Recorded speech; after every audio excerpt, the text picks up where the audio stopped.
Hi everyone, welcome back to Creatively Crafted Life. This is Melanie and today is my December daily update covering December 6th through the 12th.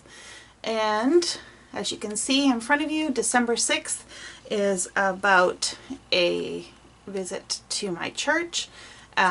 We are still able to have services in very limited quantities. The church that I attend is very small, so it actually is working out okay for us. But we do have sections sectioned off because of COVID so that we could do social distancing.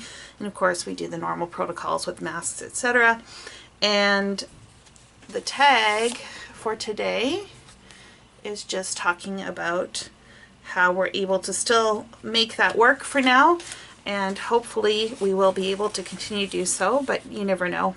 Depending on how things go out there in the world, we may have further restrictions on that. Day 7 was a bottling day for me. I brew kombucha at home. I started doing that this summer. I enjoy the taste of this fermented tea, but I do not like the price, and so that's what led me to brewing at home.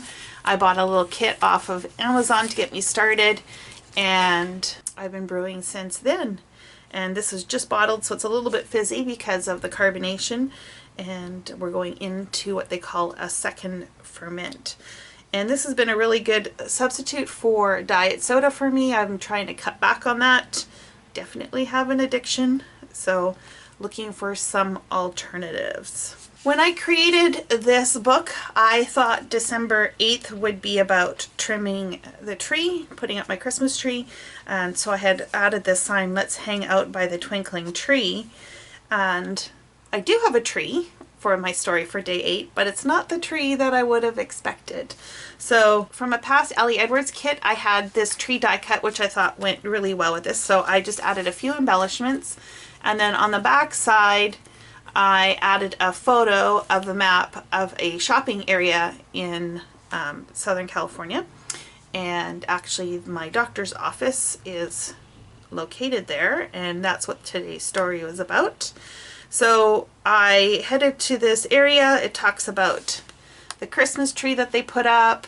Here's the Christmas tree and all the different Christmas decorations in this shopping complex. But the story is really about my visit to the doctor, and I had had a little bit of a high blood pressure scare the other day when I was at the dentist, and turns out it's okay. It's a little bit elevated, but nothing that a little bit of diet and exercise won't help. But yeah, you know, you just have to check those things out and make sure that everything is going the way it should be.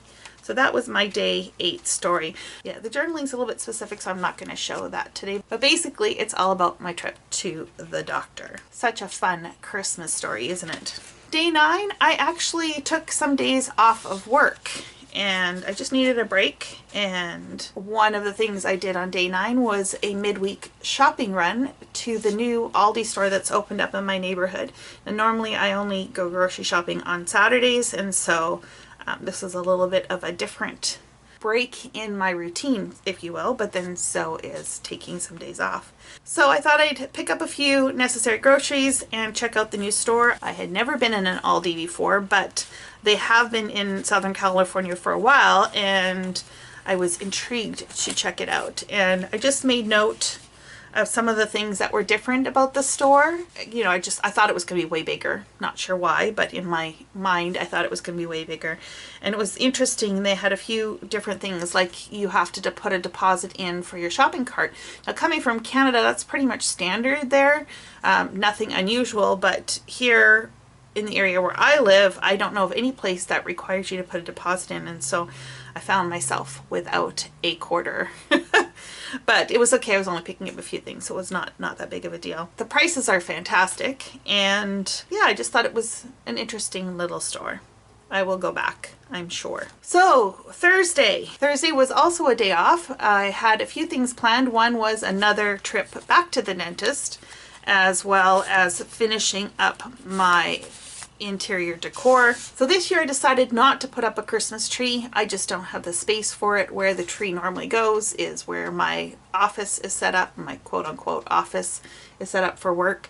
And well, I could probably juggle things around to try and make it work. I just really wasn't up to it this year. So I purchased this little ceramic Christmas tree, and my grandmother had one of these. Of course, it was much nicer than this one, way more authentic. I think if you were to find them now on eBay or something, they're like a few $100s, but this is the Hobby Lobby version. But I purchased it just so that I would still have a tree, so to speak, and looking at this tree reminds me of my grandmother. So that's what my journaling is all about. And if you open up the little flap, I've got more of my decor. For those of you that were wondering about the Christmas gnomes, here is one there that I made last year, and here are two of the others. They're so cute. I used fun fur to make their beards instead of the yarn that I used in my video for the fall gnomes, so they do look a little bit different, but everything else is exactly the same. And this is actually the view from my dentist office. Pretty nice, huh? Too bad for the most time you're lying on your back and you don't get to see it. That is my dentist view. So Friday's story is all about this puzzle, and I took this puzzle apart. And the funny thing is, this puzzle was supposed to last me the entire month of December. I am not a puzzler, generally speaking. I mean, I like doing logic puzzles and stuff like that, but a jigsaw puzzle, not so much. I don't tend to have a lot of patience for it. So with it being COVID this year and spending so much time at home, I thought, you know what, I'm going to buy a puzzle and I'm going to work on it throughout the month. And so I was very strategic. I purchased a puzzle that was only 500 pieces, so we're not talking, you know, 5,000. And it had some really big images, easy to identify the puzzle pieces, and didn't have a lot of sky, you know, a lot of one solid color all over the place. So I figured this would be a puzzle that I could probably do and probably could get done in a month. The joke is on me. I started it on Thanksgiving Day because, again, I thought it's going to take me all month, and I finished it on the Saturday. So I did keep it out for a little bit, but I did need to put it away.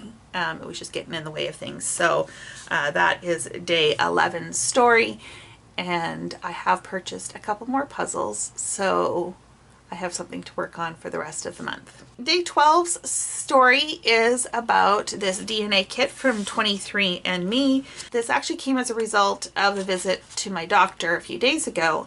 And one of the things that they are doing is focusing on preventative measures so that you basically don't get sick. And so had me do this 23andMe test for the health aspect of it, where they could see if you have any genetic predispositions towards different health issues or concerns, if you will.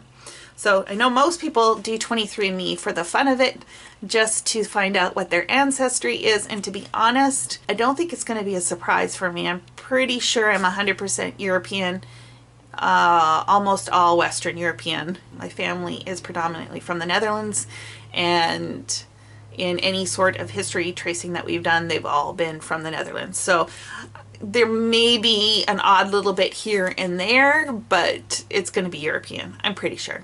Anyways, it'll be fun to find out, and it'll be good to know if I do have any genetic conditions that I maybe need to be aware of. So the results won't come probably until January, but I thought I would document this as I, you know, submitted the kit off for testing.